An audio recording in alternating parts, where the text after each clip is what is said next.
ધારી શહેરમાં આવેલ જી.એન. દામાણી હાઈસ્કૂલ તેમજ નર્મદેશ્વર મંદિર ખાતે ગુરુ પૂર્ણિમાના પાવન અવસરે વિવિધ કાર્યક્રમોનું આયોજન રાખવામાં આવેલું હતું। આ કાર્યક્રમમાં ધારી શહેરના પ્રતિષ્ઠિત રાજકીય આગેવાનોએ આપેલ હતી હાજરી। જી.એન. દામાણી હાઈસ્કૂલ ખાતે રાખવામાં આવેલ સાંસ્કૃતિક કાર્યક્રમમાં હાજર રહેલા પાલિકા પ્રમુખ જયદીપભાઈ બસિયા સહિતના સ્થાનિક રાજકીય આગેવાનોની હાજરીમાં વિવિધ કાર્યક્રમો યોજવામાં આવેલા હતા।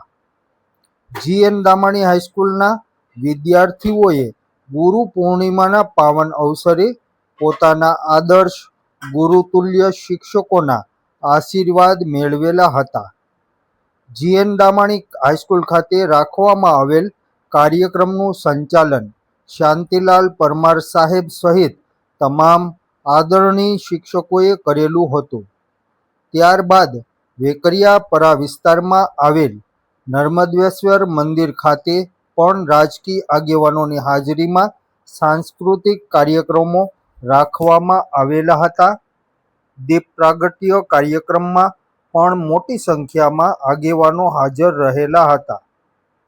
ગુરુ પૂર્ણિમાના પાવન અવસરે યોજાયેલા વિવિધ સાંસ્કૃતિક કાર્યક્રમો અંગે મીડિયા સમક્ષ કરેલી વાતચીત અંગે હવે વધુ વિગતવાર માહિતી મેળવીશું શાંતિલાલ પરમાર સાહેબ પાસેથી।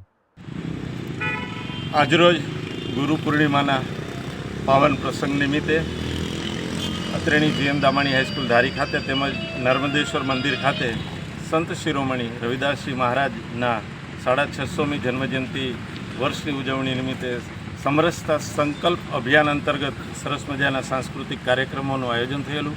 અત્રે જી.એન. દામાણી હાઈસ્કૂલમાં ગુરુ પૂર્ણિમાની જે ઉજવણી થઈ એ પ્રસંગે અમારા નગરપાલિકાના માનનીય પ્રમુખ શ્રી જયદીપભાઈ બસિયા, શહેર ભાજપના પ્રમુખ શ્રી વિજયભાઈ સાવલિયા, તાલુકા ભાજપના પ્રમુખ શ્રી મૃગેશભાઈ કોટડિયા સહિત નગરપાલિકાના ઉપપ્રમુખ મુન્નાભાઈ પરેશભાઈ પટણી સહિતના સૌ આગેવાનો ઉપસ્થિત રહેલા।